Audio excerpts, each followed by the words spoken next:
Japanese submarine slammed 2 torpedoes into our side, Chief. He was coming back from the island of Tinian to Lady, just delivered the bomb, the Hiroshima bomb. 1,100 men went into the water.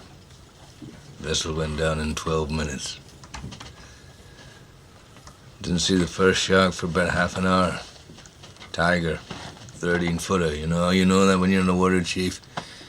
You tell by looking from the dorsal to the tail.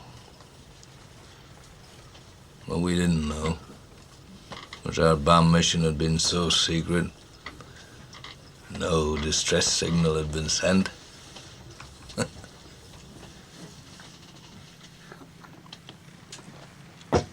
They didn't even list us overdue for a week. Very first light, Chief. Sharks come cruising. So we formed ourselves into tight groups. It's kind of like old squares in a battle, like you see in a calendar, like the Battle of Waterloo, and the idea was shark comes to the nearest man, that man he starts pounding and hollering and screaming. Sometimes the shark would go away. Sometimes he wouldn't go away.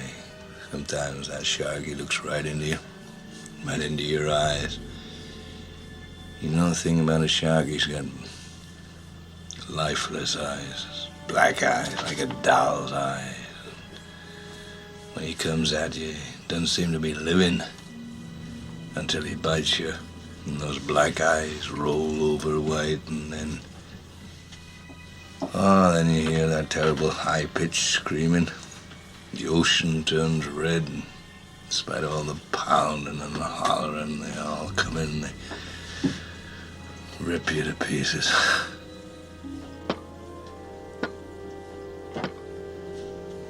By the end of that first dawn, lost 100 men. I don't know how many sharks, maybe 1,000. I don't know how many men, they average 6 an hour. On Thursday morning, Chief, I bumped into a friend of mine, Herbie Robinson from Cleveland. Baseball player, bosun's mate. I thought he was asleep. Reached over to wake him up. Bobbed up and down in the water. It was like a kind of top. Upended. Well, he'd been bitten in half below the waist. Noon the 5th day, Mr. Hooper, Lockheed Ventura saw us. He swung in low and he saw us too. A young pilot, a lot younger than Mr. Hooper anyway. He saw us and he come in low, and 3 hours later a big fat PBY comes down and started to pick us up. That was the time I was most frightened, waiting for my turn. I'll never put on a life jacket again. So 1,100 men went in the war. 316 men come out. The sharks took the rest June the 29th, 1945. Anyway, we delivered the bomb.